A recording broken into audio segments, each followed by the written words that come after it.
बच्चों, इसके पहले के क्लास में मैं जाति के बारे में आप लोगों से चर्चा कर चुकी हूँ। आज मैं जाति पूर्वाग्रह या कास्ट प्रीजुडाइस के बारे में चर्चा करने जा रही हूँ। My self is Poonam Yadav, Marwari college, Ranchi. सर्वप्रथम जाति पूर्वाग्रह का अर्थ एवं परिभाषा क्या होता है। Meaning of definition of caste prejudice. जाति पूर्वाग्रह एक जाति के सदस्यों के द्वारा दूसरे जाति के बारे में पूर्व कल्पित विचार या व्यवहार होता है। पूर्वाग्रह शब्द का अक्षरशः अर्थ पूर्व निर्णय है, यानी वह धारणा जो बिना विषय को जाने और बिना उसके तथ्यों को परखे शुरुआत में ही बना ली जाती है। नई जानकारी प्राप्त होने के बावजूद बदलने से इनकार करते हैं। जाति पूर्वाग्रह सकारात्मक एवं नकारात्मक दोनों हो सकते हैं, यानी पॉजिटिव एवं नेगेटिव दोनों हो सकते हैं। वैसे ज़्यादातर यह शब्द नेगेटिव रूप से लिए गए पूर्व निर्णयों के लिए उपयोग होता है। फलस्वरूप उच्च जातियों में निम्न जातियों के प्रति पूर्वाग्रह की भावना होती है, फिर निम्न जाति में उच्च जातियों के प्रति पूर्वाग्रह बनती है। क्रेच एवं क्रचफील्ड के अनुसार प्रजातीय पूर्वाग्रह किसी अल्पसंख्यक जातीय या राष्ट्रीय समूह से संबंधित ऐसी मनोवृत्तियों या विश्वासों को कहा जाता है जो इस समूह के सदस्यों के लिए हानिप्रद होते हैं। इस परिभाषा से स्पष्ट होता है, जाति पूर्वाग्रह एक जाति विशेष के संदर्भ में मनोवृत्तियों का संग्रह है और दूसरा, यह व्यक्ति को नुकसान पहुंचाता है। के यंग ने लिखा है, जातीय पूर्वाग्रह एक गलत संकल्पना है, कॉन्सेप्ट है, जिसके सहारे शब्द या मुहावरे के प्रयोग से किसी व्यक्ति या समूह में ऐसी सामान्य तथा अमूर्त विशेषताओं को बतलाया जाता है जिनका समर्थन विवेकपूर्ण तर्क या वैज्ञानिक तथ्यों द्वारा नहीं होता है। इस परिभाषा से दो बातें स्पष्ट होती है। पहला, किसी जाति के संदर्भ में बिना किसी तर्क के एक मनोवृत्ति या विश्वास बना लेना जाति पूर्वाग्रह है। दूसरा, इसका कोई वैज्ञानिक आधार नहीं होता है। इस प्रकार जाति पूर्वाग्रह एक कटु मनोवृत्ति और व्यवहार है जो एक जाति के मन में दूसरे अन्य जातियों के संदर्भ में होता है या बारे में होता है। भारत में लगभग 30,000 जातियां हैं। इनमें ब्राह्मण सबसे ऊपर एवं अनुसूचित जातियां सबसे निम्न स्तर पर है। ब्राह्मण अन्य जातियों को अपने से हीन समझते हैं तथा भेदभावपूर्ण व्यवहार को लागू करते हैं एवं न्याय संगत ठहराते हैं। इससे उनमें श्रेष्ठता का अंधविश्वास पैदा होता है। यह जाति पूर्वाग्रह एक दूसरे को नीचा दिखलाने के लिए तत्पर रहते हैं। अतः एक जाति का दूसरे जाति के प्रति पूर्वाग्रह का होना जाति पूर्वाग्रह के नाम से जाना जाता है। अब मैं जाति पूर्वाग्रह की विशेषताओं के बारे में चर्चा करूंगी। Characteristics of caste prejudice. जाति पूर्वाग्रह को निम्न विशेषताओं के आधार पर और अधिक स्पष्ट रूप से आप लोग समझ सकते हैं। पहला, जाति पूर्वाग्रह जाति व्यवस्था से जुड़ी एक मनोवृत्ति या विश्वास है। जाति व्यवस्था एक विशिष्ट भारतीय सामाजिक संस्था है जो विशेष जातियों में पैदा हुए व्यक्तियों के विरुद्ध भेदभावपूर्ण व्यवहार को लागू करती है एवं न्याय संगत ठहराती है। भेदभाव की यह व्यवहार अपमानजनक, बहिष्कारी तथा शोषणकारी है। इसी का परिणाम जाति पूर्वाग्रह है। दूसरा, जाति पूर्वाग्रह सकारात्मक या नकारात्मक होते हैं या सदा एक पक्षीय होते हैं। एक व्यक्ति अपने जाति के सदस्यों के पक्ष में पूर्वग्रहित हो सकता है और उन्हें बिना किसी सबूत के दूसरी जाति के सदस्यों से श्रेष्ठ मान सकता है। दूसरी तरफ दूसरी जातियों के प्रति दुराव एवं अपमानजनक व्यवहार होते हैं। तीसरा, जाति पूर्वाग्रह में स्वयंगात्मकता का समावेश होता है।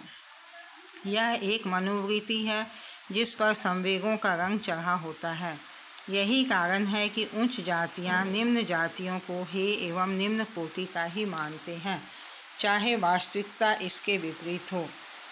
चौथा, जाति पूर्वाग्रह का विकास संपर्क में होता है। इसका निर्माण उस पर्यावरण में होता है जिससे व्यक्ति का पालन पोषण होता है। जैसे एक ब्राह्मण का लड़का ऐसे परिवार में पलता है जहां अनुसूचित जातियों के प्रति बहिष्कारात्मक व्यवहार किया जाता है। ऐसे परिवार के संपर्क में वैसा व्यवहार आसानी से सीख जाता है। पांचवा, जाति पूर्वाग्रह मूलतः अचेतन है।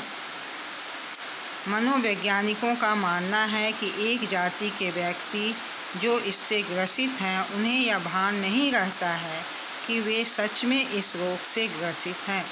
इसी अचेतना के कारण अनेक नेक एवं दयालु ब्राह्मण अनुसूचित जातियों के प्रति विरोधात्मक व्यवहार करने में हिचक नहीं करते। छठा है, जाति पूर्वाग्रह से संतोष प्राप्त होने की संभावना बनी होती है। यह एक सामूहिक बुराई है, इसके बावजूद लोग इसे बनाए रखते हैं क्योंकि इसके माध्यम से संतोष प्राप्त होता है। इससे अनेक सामाजिक बुराइयों को बनाए रखने का एक बहाना मिल जाता है। जाति पूर्वाग्रह के अनेक कारण हैं। जाति पूर्वाग्रह उसे कहते हैं जिसमें एक जाति के सदस्य अपने को दूसरी जातियों के तुलना में श्रेष्ठ मानते हैं और उसी आधार पर बाहरी जातियों के प्रति घृणा, अवहेलना, अपमानजनक एवं बहिष्कार की भावना का पोषण करते हैं। इस प्रकार जाति पूर्वाग्रह कटु मनोवृत्ति एवं व्यवहार प्रतिमान है जो एक जाति के मन में दूसरी जाति के प्रति ऊंच नीच की भावना को जन्म देता है। जाति पूर्वाग्रह किसी एक कारण का परिणाम नहीं है, यह अनेक कारणों से विकसित होता है। पहला है उसमें सामाजिकरण, सोशलाइजेशन। जाति पूर्वाग्रह का प्रधान कारण सामाजिकरण होता है। व्यक्ति जिस जाति में जन्म लेता है उसके अनुसार उसमें मनोवृत्ति का विकास होता है। जैसे ब्राह्मण जाति में पले बच्चों में आमतौर पर सामाजिकरण के क्रम श्रेष्ठता का भाव विकसित होता है। दूसरी ओर अन्य जातियों के प्रति उनमें हीनता की भावना विकसित होती है। यही आगे चलकर जाति से जुड़ी मनोवृत्ति को मजबूत बनाती है। फलस्वरूप जाति पूर्वाग्रह का विकास होता है। दूसरा है जाति व्यवस्था। जाति व्यवस्था को भारतीय समाज की अनोखी विशेषता मानी गई है।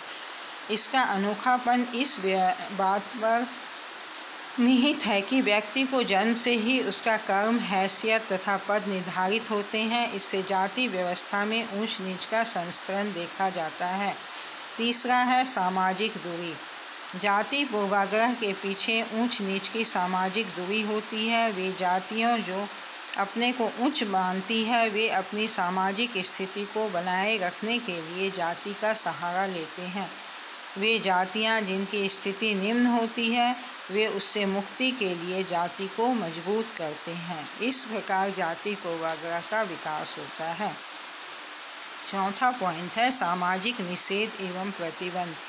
भारत में जातियों की संख्या लगभग 3000 है।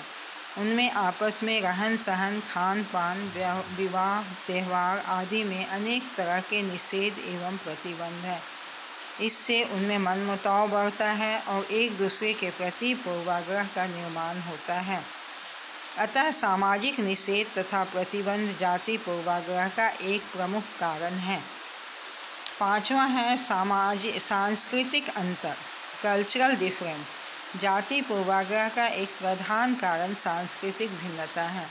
व्यक्ति जिस संस्कृति में पलता है वह उसे नासमझी एवं संकीर्णता के कारण अन्य संस्कृतियों से श्रेष्ठ समझने लगता है।